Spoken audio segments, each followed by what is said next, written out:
Welcome to the Tell Us Something podcast. I'm Mark Moss. Thanks for joining me as I take you behind the scenes at Tell Us Something to meet the storytellers behind the stories. Thank you to our title sponsor, the Good Food Store. Today, I sit on the deck, socially distant from Ibrahin Mena. Ibrahin is from Caracas, Venezuela. He holds a bachelor's degree in education and a master's degree in journalism.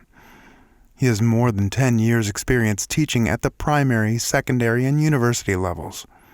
He was honored as Teacher of the Year in Caracas in 2014. Ibrahin lived in Malta, Europe for a year and a half and traveled to Missoula in 2016 to teach at Missoula International School. He loves dancing, writing, and traveling. Ibrahin shared his story at Tell Us Something on March 18th, 2019 to a sold-out crowd at the Wilma in Missoula, Montana. The theme was Stranger in a Strange Land. When I sat down with Ibrahin, we talked about life in Venezuela, his experience with racism there and in Europe when he was traveling. We compared that to his experience with racism here in the United States and talked about his experience with the police in Missoula, Montana. And finally, he shares his message of love with us. When I came here, I used to visit Europe and I already saw how was it. Yeah. When I was in Spain, I remember one time I was with my suitcase and someone came to me, shout to me that go back to your country. Beside that, I saw things that happen, but not as in the U.S. The U.S. This is a real problem here. You can compare with what is going on. Yeah. Anywhere else? Yeah, anywhere else. And I didn't know about that until I faced that, because people don't talk very much about that. At the beginning, I just noticed that people here talk a lot about being white, being black, it's just part of their daily conversation, something that I didn't hear anywhere else, not even in Europe, not even people talking about being what kind of color. For me, it was very shocking when I was filling in paperwork. I always had to talk about my race, because it's nothing that good care before to me anywhere. Also, something very difficult for me to pick, because in Venezuela I had been called the entire life negro or negrito, anything. Yeah. It's normal. They can call you negro and I don't get offended about that, because there is not a racial connotation about that. But here they made me choose between Latin and African American, and I get lost because I don't know what to pick. I am African American because I was born in America, and I am a person of color, but I also am Latin. It's something. How should I define myself here? Yeah, exactly. It's weird. Yeah.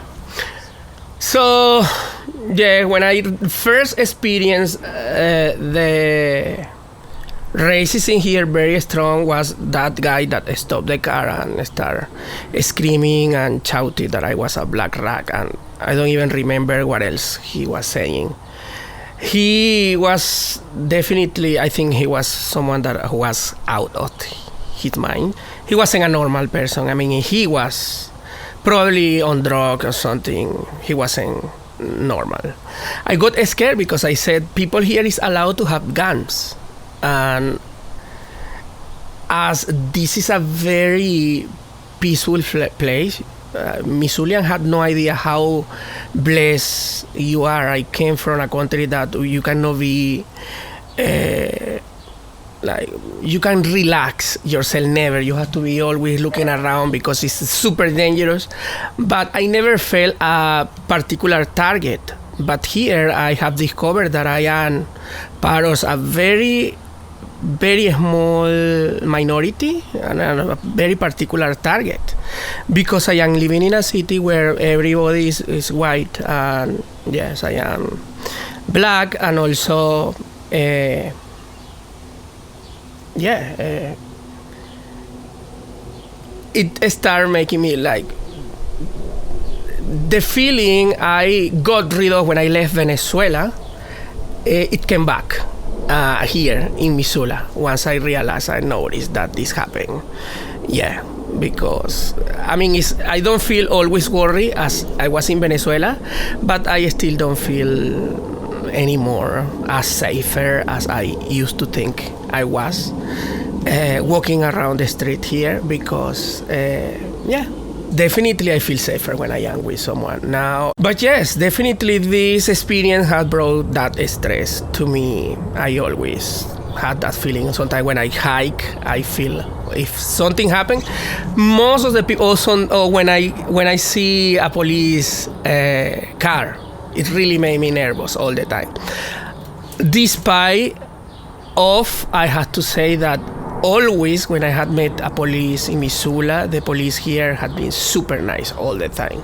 I had been pulled over 3 times, twice. Well, the first time when I went pulled over, I didn't have a driver license. From here, I have my driver license.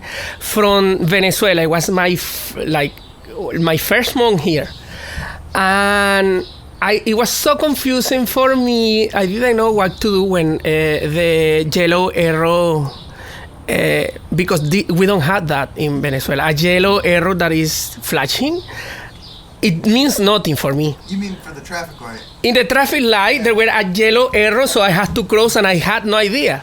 So I waited the first time, and it didn't get green. It was always yellow, and I didn't know what to do.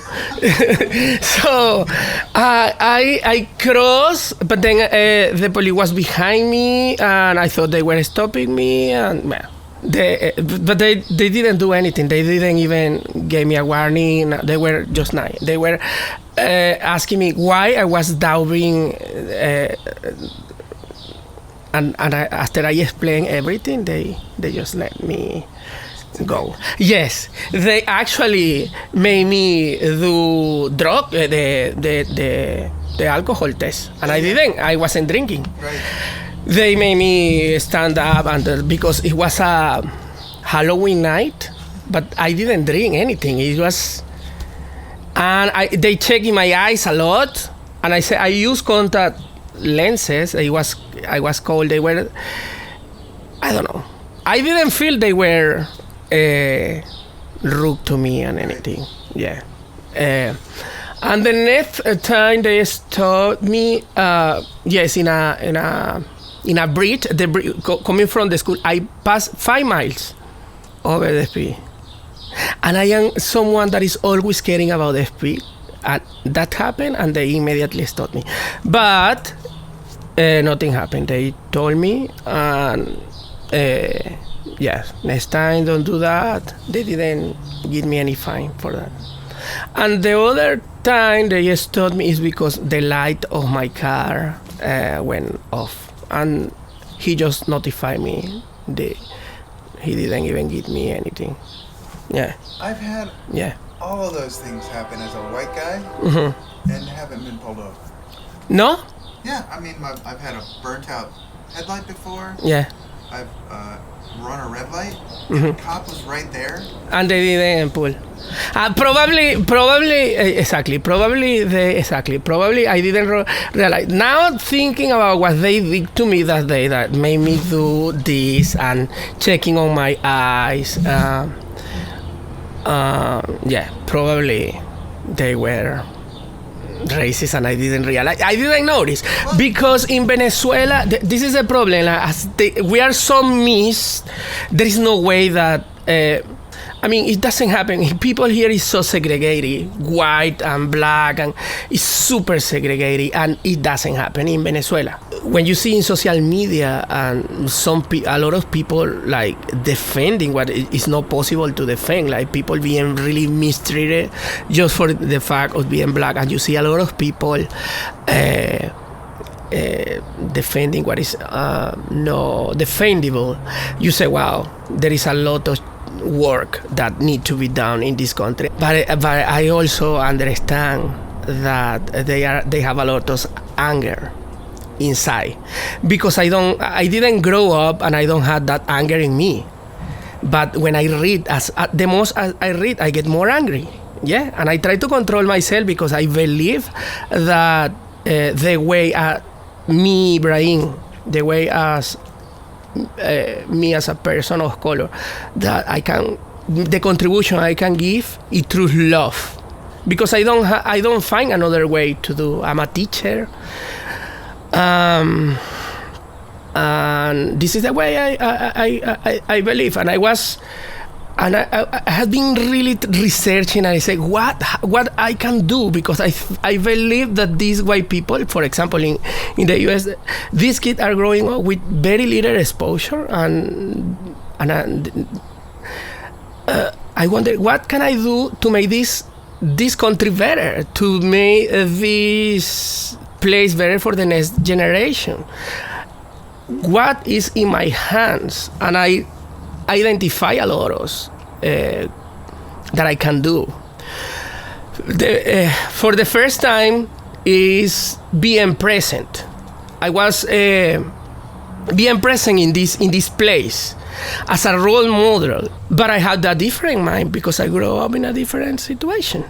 I told them I'm a teacher, and right now I am working with white kids.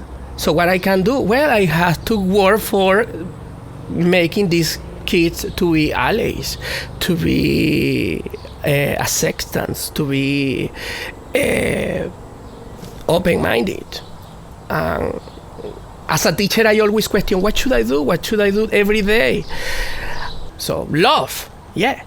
So I think being present, giving love to the kid I teach is my first contribution, and being a role model. So they are growing up thinking that someone with my skin color are able to be their teachers because their parents choose me to be their teacher. So this is another message.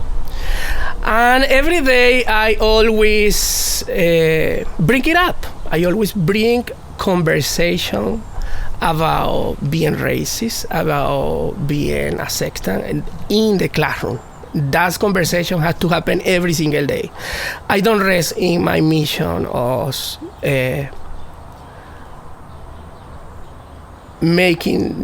helping these kids to grow up as a good persons, and I bring it up. So I have a lot to do in this community, and I think that growing up in Venezuela and not in a place where I like here also taught me that that people can be white, black, and different color. I have an excellent relationship, friendship, and that's also my contribution. That what I can do.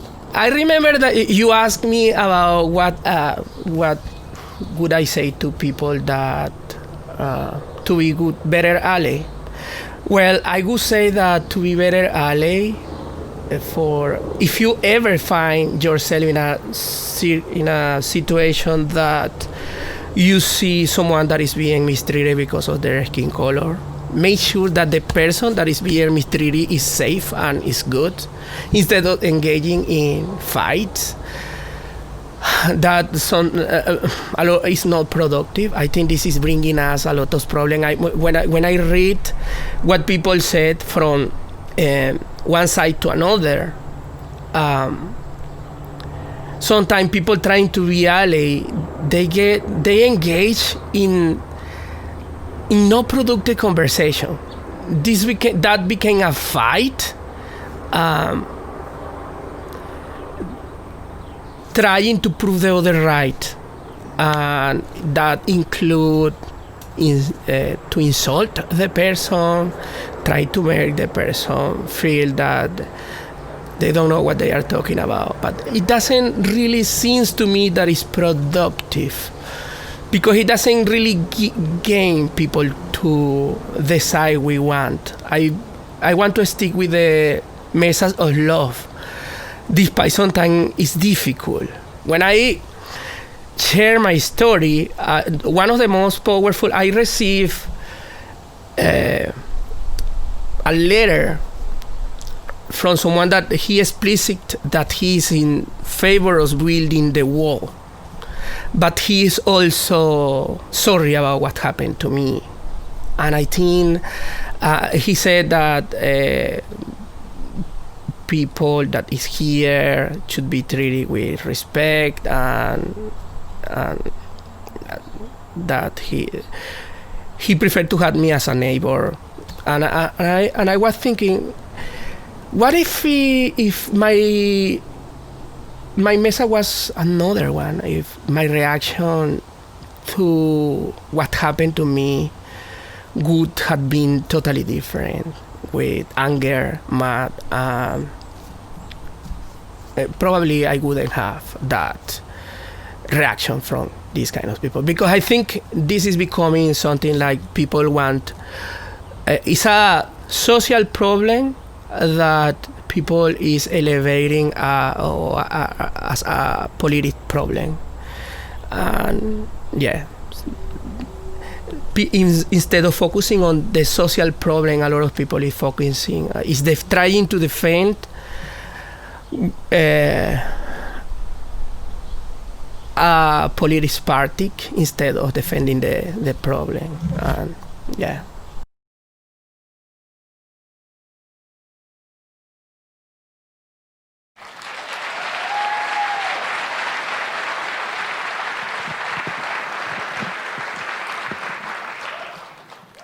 Hi.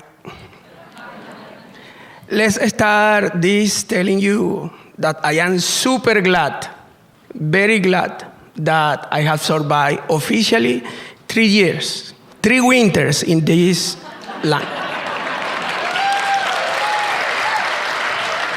I am not going to talk about my first experience in the snowball, though.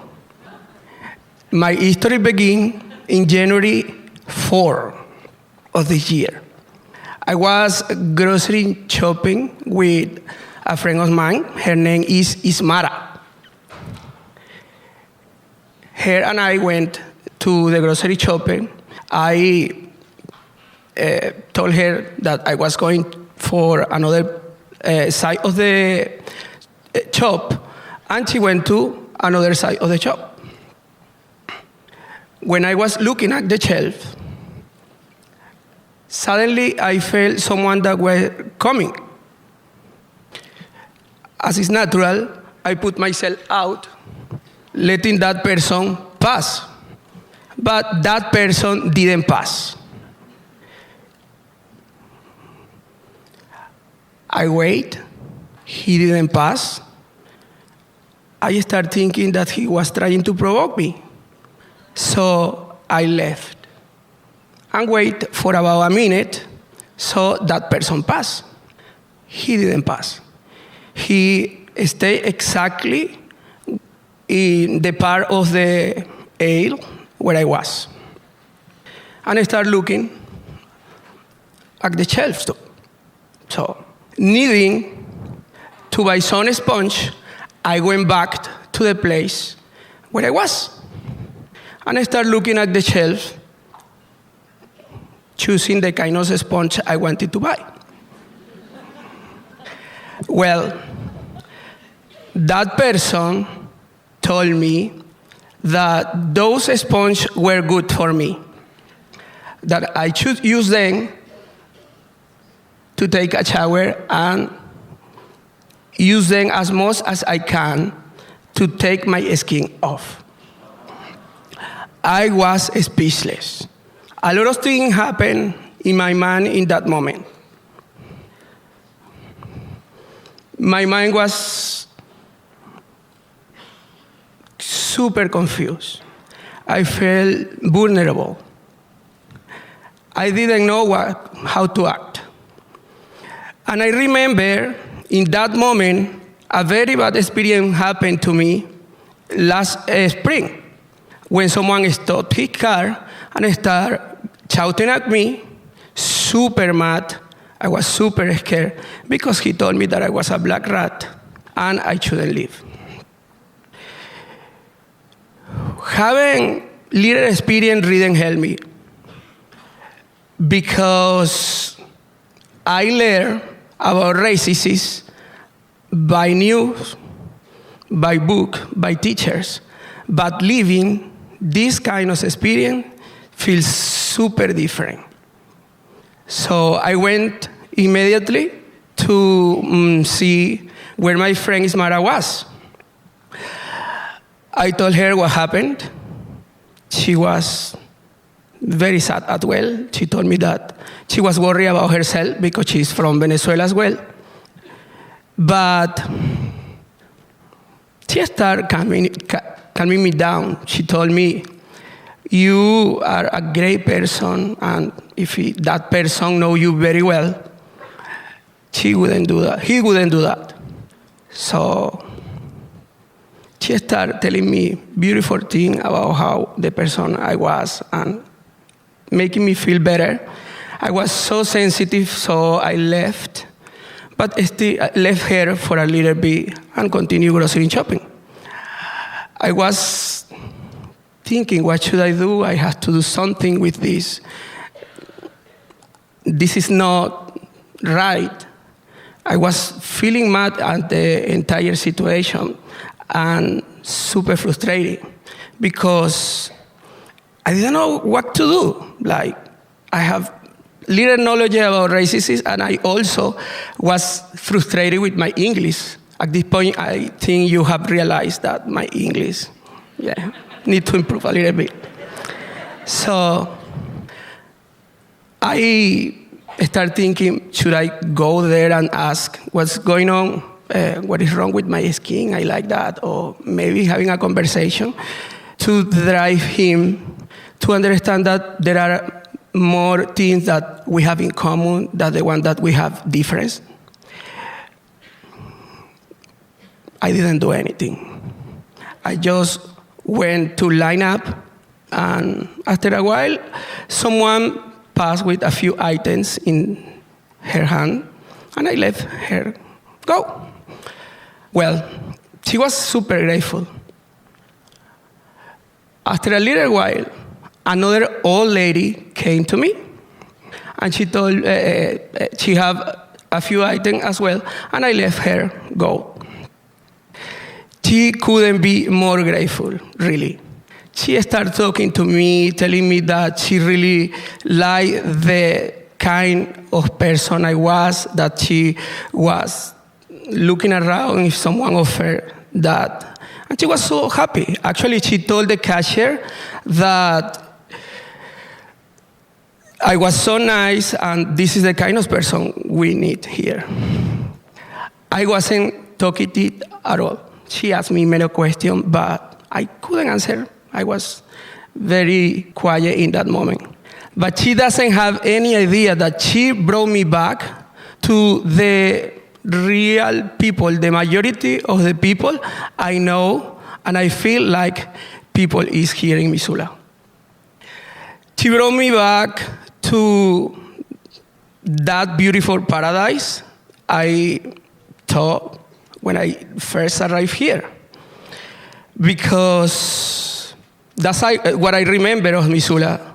Beautiful landscape, a bunch of hippie that smile to me when I am walking in the street, people that stop me in the in the store and try to have beautiful conversation with me in the bar.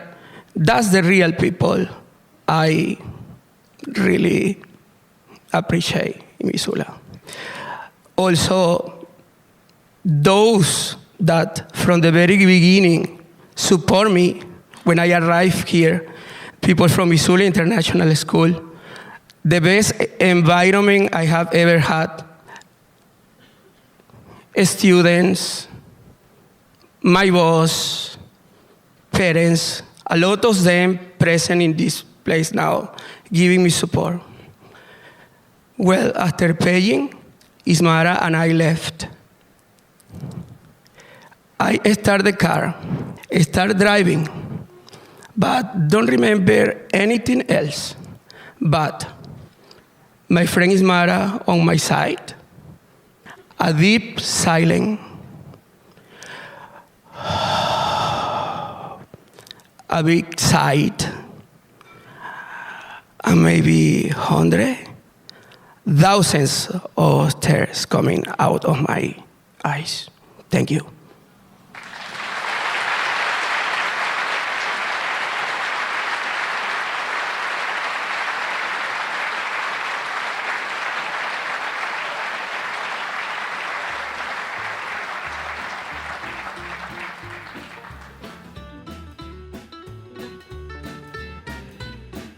Thanks again to our title sponsor, The Good Food Store. Learn more at goodfoodstore.com. Thanks also to our enduring sponsors, cabinetparts.com, the #1 source for cabinet hardware since 1997, providing the best kitchen cabinet hardware at a great price and knowledgeable hardware specialists. Cabinetparts.com is the direct source for all of your cabinet hardware needs. Blackfoot Communications. Since 1954, Blackfoot Communications have fostered a reputation based on exceptional customer service and community involvement. They deliver superior technology solutions through trusted relationships and enrich the lives of their customers, owners, and employees. Learn more at blackfoot.com. The Top Hat Lounge. Reopening responsibly. Reconnecting with the community in the new normal. The Top Hat Restaurant and Bar is open with limited capacity in-house dining and takeout. For a menu and to learn more, visit logjampresents.com and click Restaurant. Thanks to Cash for Junkers who provided the music for the podcast. Find them at cashforjunkersband.com. Thanks to our sponsors, Clearwater Credit Union, a force for good, clearwatercreditunion.org, MissoulaEvents.net. Hands down, the most comprehensive and user-friendly events site in Missoula. Get their app, Gatherboard, in the App Store or on Google Play. Learn more at MissoulaEvents.net. Missoula Bone and Joint, providing superior clinical orthopedic care to their patients for over 60 years. MissoulaBoneandJoint.com. Access Physical Therapy, an enthusiastic team dedicated to providing compassionate and comprehensive care to their clients. Learn more at accessmissoula.com. Inertia Physiotherapy. Move better, feel better. Stay in motion with Inertia Physiotherapy. InertiaPhysioMT.com. True Food Missoula, offering weekly meal delivery to nourish your family and friends. Have a look at the menu and order online at truefoodcsa.com. Thank you to our in-kind sponsors, Missoula Broadcasting Company. Learn more at missoulabroadcasting.com. Enlighten Lab Float Center. Learn more at enlightenlab.com. That's ENLYTENLAB.com. And geckodesigns.com. Podcast production by me, Mark Moss. Me, Ibrahin, the way as me as a person of color, that the contribution I can give is through love.